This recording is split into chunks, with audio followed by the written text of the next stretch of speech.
Birshut Moray Verabotai, avec la permission d'Hachem, Birshut Harav Gaon, Rabbi Yitzhak Izrahi, tous les rabbinim présents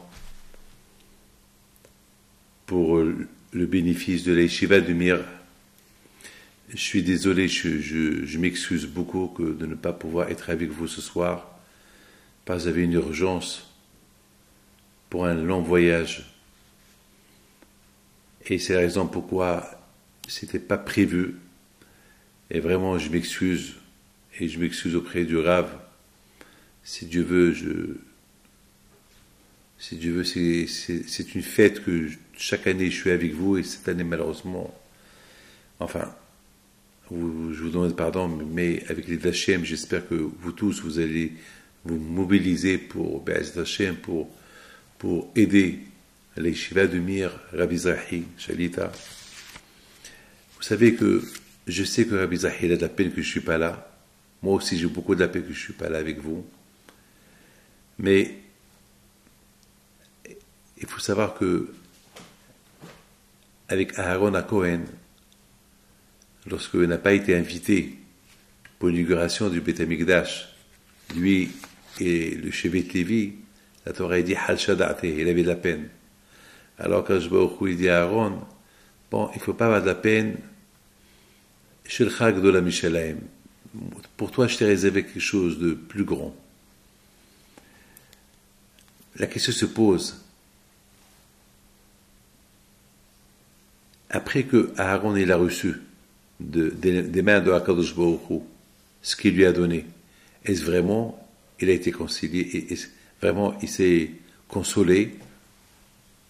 Parce que quelque part, Aaron, il voulait participer à l'inauguration du temple, mais il n'a pas participé à l'inauguration du temple.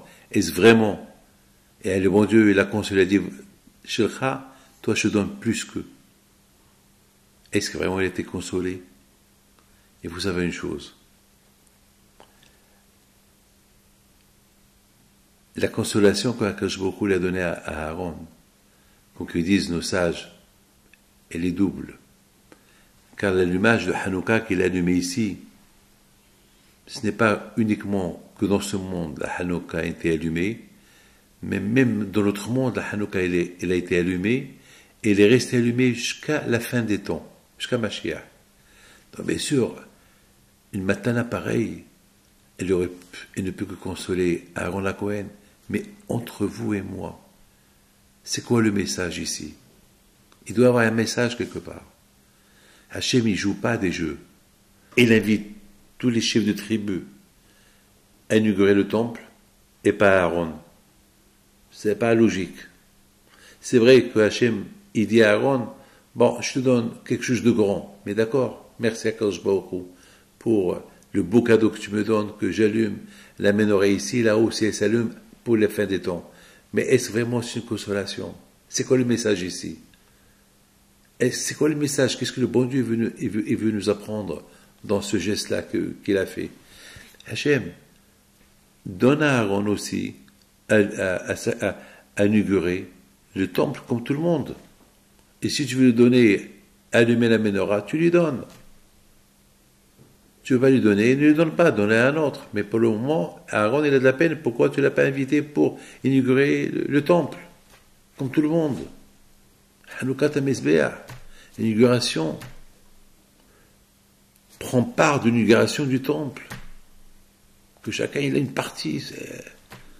Même que on peut donner, même qu'on a donné un beau cadeau à Aaron, mais quand même, il aurait préféré être parmi tout le monde. Mes amis, 100%, Aaron a été consolé. Parce qu'on ne sait pas, dans la vie, qu'est-ce qui est bien pour nous et qu'est-ce qui n'est pas bien pour nous. C'est ça le message. Le message est que quand je vous dis à Aaron, tu sais quoi? Toi, j'ai réservé pour toi que tu ne mèneras pas ça. Et pourquoi?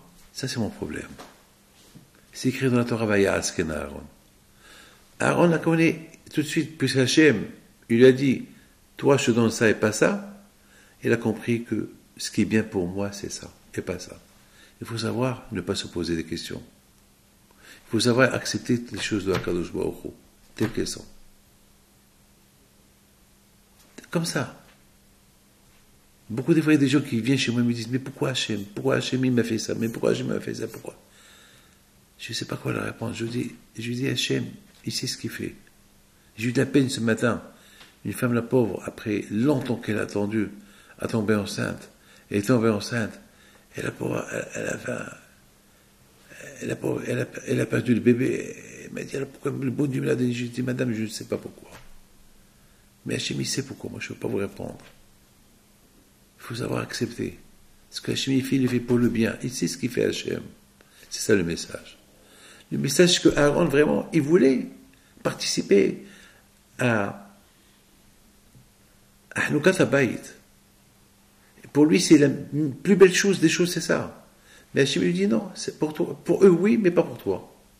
Et c'est quoi pour moi? Qu'est-ce qui est bien pour moi? Pour toi, tu allumes la menorah. Et il aurait pu dire, alors Hachem lui dit, en plus, la tienne, elle est meilleure. Pourquoi? Parce que la tienne, tu l'allumes là-haut. La tienne, même si demain elle s'éteint, c'est d'en haut, jamais elle s'éteint. Il aurait pu dire, bon, Hachem, je préfère celle-là, l'inauguration. Aaron, il n'a pas ouvert là. C'est la chita de Aaron, Vaïdom Aaron. Jamais Aaron, il respecte. Il a accepté. Mes amis, je voudrais simplement vous dire combien je suis heureux que vous êtes tous venus ce soir pour honorer la grande yeshiva de Mir. Combien chacun de nous, il doit savoir si on est là tout ce soir, c'est parce que Hachem il nous a convoqués d'être là ce soir pour supporter cette belle yeshiva. L'homme, il ne sait pas ce qui est bien pour lui, ce qui n'est pas bien pour lui. Mais on sait une chose, tous ceux qui sont là ce soir, c'est bien pour eux. Hachem il les a choisis. Moi, malheureusement, Hachem ne m'a pas choisi, mais je suis avec vous, avec le cœur, et moi aussi, je vais aider. Moi aussi, j'ai nommé des gens qui vont donner pour moi ma participation pour les yeshivas du Mir. Mes amis, chacun, il veut savoir. Chacun veut savoir, et chacun il attend une petite histoire que je raconte chaque fois que je me présente devant vous pour le gala de Mir. Toujours je raconte une petite histoire. Alors, je vais vous raconter une super histoire qui s'est passée avec moi. Mais pour moi, ça prouve la grandeur d'Hachem, cette histoire que je vais vous raconter. Et c'est passé qu'il y a j'avais besoin j'ai payé tout le monde le mois de mai. Ça s'est passé le 5 mai. Mais il me manquait, mon beau-fils, il vient me dire, Rabbi David, vous avez oublié de payer le nouveau Rosh Kolel. Et il faut lui donner tant. Je dis, mais j'ai pas. Il me dit, Rabbi David, il voyage ce soir en Israël, il faut lui donner. Je dis, bon, si Dieu veut, Hachem, je vais voir. Et je me suis dit, Hachem, d'où je vais avoir cet argent? Bon, c'était trop tard, c'était le 5 mai, et je crois que ce jour-là, c'était férié, je ne me rappelle pas. Et donc finalement, je me lève pour partir, on me dit, voilà, il y a un monsieur qui vient te voir, c'est monsieur qui est de Miami, il s'appelle tel monsieur. Oh là là, mais comment ça se fait qu'il ne m'a pas dit? Bon, faites-le rentrer, rentre. Dire, mais David, tu ne peux pas y croire ce qui s'est passé aujourd'hui, ce que j'ai souffert. Qu'est-ce qui s'est passé? Il me dit, je me suis trompé, au lieu que je prends le train pour aller à Bruxelles, le TGV Europe, et j'ai pris le TGV pour venir à Paris. Je lui dis, comme ça vous vous êtes trompé de prendre le TGV? Comment? Une erreur comme ça? Au lieu de prendre... je comprends pas. Il m'a dit, Rabbi David, une fois que j'étais à l'intérieur, je me suis rendu compte que je viens à Paris, j'ai pas pris le bon TGV. Je lui ai dit, qu'est-ce que tu fais ici à l'heure du plateau? Il m'a dit, justement, lorsque je suis arrivé à Paris, j'avais faim. Et puis, j'ai consulté mes téléphones pour voir le restaurant le plus proche Kasher, et puis, ça a montré que c'est à la rue du Plateau. Et je lui dis, alors tu as mangé? Il m'a dit, non, j'ai pas mangé, parce que le restaurant, il est froid, il est fermé. J'ai commencé à rigoler. J'ai dit, bon, alors tu t'es trompé de TGV, tu n'as pas mangé, c'est bizarre. Bon. Il dit, bon, Rabbi David, puisque je suis là, une bracha. Je mets mes mains sur sa tête pour lui faire la bracha, et je vois qu'il me pose sur la table quelques billets de 500 €, quelques billets, exactement la somme que j'avais besoin. J'étais tellement excité, et très agacé, j'étais ému, j'ai donné un coup comme ça sur la tête, il lève sa tête, il avait un peu peur, il a cru que j'allais donner encore un coup de poing. Je lui ai dit non, je suis ému, je ne comprends pas, qu'est-ce que tu fais là? Dis-moi, répète-moi, tu t'es trompé de train? Oui. Tu t'es trompé de restaurant? Oui. C'est pareil, je lui ai dit. C'est Hachem qui t'a envoyé. Voilà, j'avais besoin exactement cette somme il y a 4 heures. Il y a combien de temps que tu as quitté là où tu as quitté? Il m'a dit il y a 4 heures, tu vois. Il y a 4 heures, on m'a annoncé que j'ai besoin de cet argent. À partir de ce moment-là, mes mères hak l'avaient l'ahma. Akashbroui, elle a voulu me montrer, David, tu verras ce que je peux faire pour toi. De loin, je t'apporterai ton argent. Donc Hachem l'a fait, que tu t'es trompé de TGV, tu t'es trompé de restaurant, pour m'amener cette somme que j'ai besoin. Mes amis, mon message pour Rav, le Rav de Mir, Rav Izrahi, Shalita, c'est Bé'ez Hachem, une bonne réussite ce soir. Non seulement ce soir, mais tout le temps. Et puis surtout, Pinto que Hachem, il vous donne à vous tous la santé, et bracha be'atzlaha, et bonne soirée. Rav Izrahi, שהשם ייתן לכם ברכה והצלחה, תסלחו לי, ואת השם, אני יודע איך לפצות אתכם בעזרת השם.